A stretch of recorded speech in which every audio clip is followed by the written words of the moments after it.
Morning students, आप सभी का स्वागत है आपका अपने YouTube channel maths for academy में। आज हम आपके लिए लेके आए हैं कक्षा 8वीं की गणित विषय की वर्कशीट नंबर 6 दिनांक 13/10/2020 के लिए ये वर्कशीट लेके आए हैं। छात्र अपना नाम यहाँ पर लिखेंगे और कक्षा अध्यापक का नाम यहाँ पर लिखेंगे। तो यहाँ पर हमारा अभी तक जो चल रहा है परिमेय संख्याओं की गुणा करना, किस तरीके से गुणा करते हैं।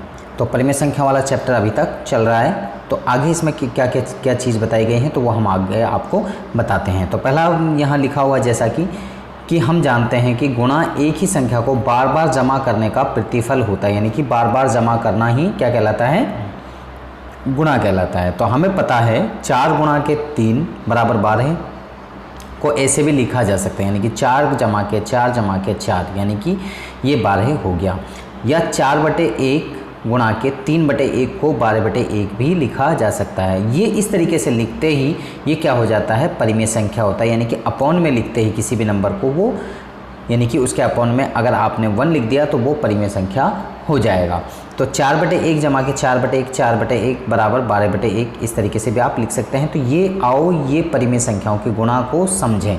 तो परिमेय संख्याओं की गुणा किस तरीके से करते हैं। उदाहरण नंबर 1, मेघा 3/4 किलोग्राम घास अपनी हर गाय को खिलाती है और उसके पास कुल 5 गायें हैं। उसके पास कुल कितनी गायें हैं, 5। वह सभी गायों को कुल कितनी घास खिलाएगी।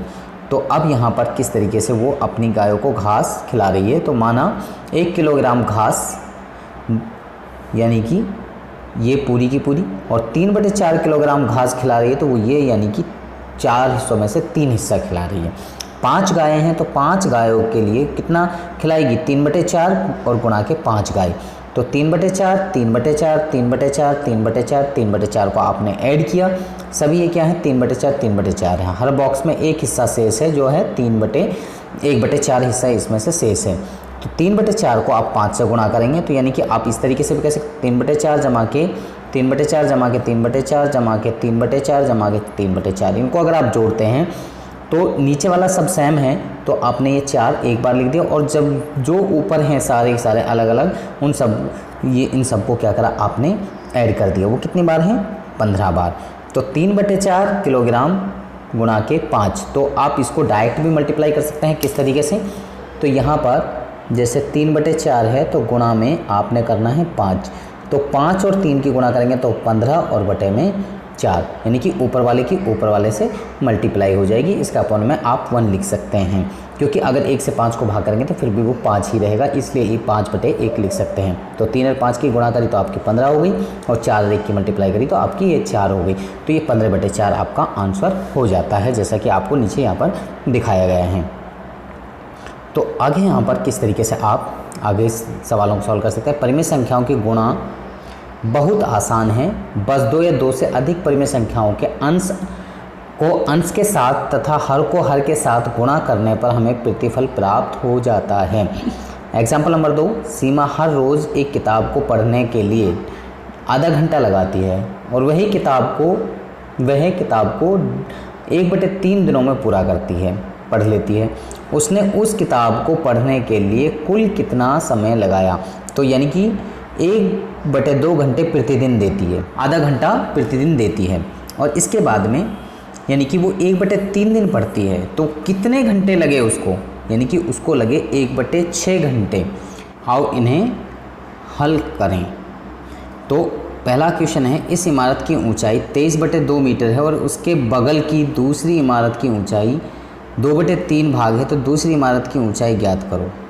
यहाँ एक इमारत की ऊंचाई इतनी है और बगल की दूसरी इमारत की ऊंचाई उसकी ऊंचाई का 2/3 भाग है। जो ये हमारी ऊंचाई है 23/2, इसका 2/3 भाग, तो 2/3 का मतलब ये, तो इससे 2 से 2 भाग कट गया, तो यहाँ हमारा बच गया 23/3। तो ये 23/3 जो है इसकी दूसरी इमारत की ऊंचाई होगी। अब यहाँ पर दूसरा क्वेश्चन है, 7/5 गुणा के 5/7।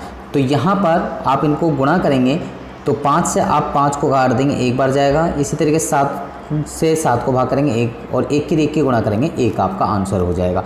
इसी तरीके से यहाँ पर आप कर सकते हैं, यहाँ पर 2 से आप 4 को भाग कर सकते हैं 2 बार, और यहाँ पर आपका यहाँ 1 ही रहेगा, -1, और -1 की 3 की गुणा करेंगे तो -3 हो जाएगा। और अपॉन में 5 की 2 की गुणा करेंगे तो 5 दूनी 10 हो जाएगा।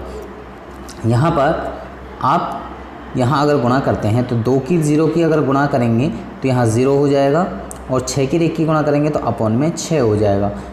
तो इस तरीके से आप इसको लिख सकते हैं 0/6। या फिर अब यहाँ 6 से 0 को भाग करेंगे तो कितना हो जाएगा, 0 हो जाएगा आपका। यहाँ पर आगे है, यहाँ 5वें क्वेश्चन में ये 1 माइनस का 3 माइनस का, तो यहाँ पर आप इनको माइनस को यहाँ पे भी काट सकते हो, या फिर आप मल्टीप्लाई कर लीजिए। -1 की मल्टीप्लाई करी -1 हो गया, और अपॉन में 2 और -3 की मल्टीप्लाई करें तो -6 हो गया। तो माइनस से माइनस कैंसिल, तो इसको आप 1/6 भी लिख सकते हो। अगला क्वेश्चन है 10/20 और 2/1। तो 0 से 0 कैंसिल, 0 से 0 कैंसिल हो गया, 1/2 बचा। यहाँ 2 से 2 को कैंसिल कर दिया, 1 यहाँ बचा, 1 यहाँ, 1 की 1 की मल्टीप्लाई करेंगे 1, और 1 की 1 की मल्टीप्लाई करेंगे 1, तो यहाँ पर आंसर आ गया आपका 1। तो इस तरीके से आप इनको सॉल्व कर सकते हैं। आगे 6/7 गुणा के 14/5 है, तो 7 से आप 14 को भाग कर दीजिए, कितनी बार गया, 2 बार। 2 और 6 की गुणा करेंगे तो 12 हो जाएगा, और यहाँ पर 5 और यहाँ कटने के बाद में 1 आया, तो -5 और 1 की गुणा करेंगे तो -5 आ जाएगा। तो ये आपका यानी कि लास्ट वाले का आंसर हो गया, ये 12/5। तो इस तरीके से आप इन सवालों को इजीली सॉल्व कर सकते हैं। तो आगे यहाँ आपके लिए एक महत्वपूर्ण जानकारी लिखी हुई है, कोविड के संदर्भ में उचित व्यवहार संबंधी कैब संदेश 2 गज अथवा 6 फुट की शारीरिक दूरी का पालन करें। तो ये सभी बच्चे इसका पालन ज़रूर करें, और अपने हाथों में सैनिटाइज करते रहें, अपने हाथों को धोते रहें, और एक दूसरे से शारीरिक डिस्टेंस बनाए रखें। तो मुझे लगता है कि ये वर्कशीट सभी बच्चों को समझ में आ गई होगी। अगर आपको समझ में आ चुकी है तो आप हमारी वीडियो को लाइक करें, शेयर करें, कमेंट करें, और इसके साथ में अगर आप अभी तक हमारे चैनल पर नए हैं तो आप हमारे चैनल को सब्सक्राइब कीजिए, और इसके साथ में बेल आइकन को जरूर प्रेस करें, ताकि आपको आने वाली हर वीडियो की अपडेशन साथ के साथ में मिलती रहे। तो आप बच्चे हमारे साथ में बन रहे हैं हमारी नेक्स्ट वीडियो तक। आप सभी बच्चों का इस वीडियो को देखने के लिए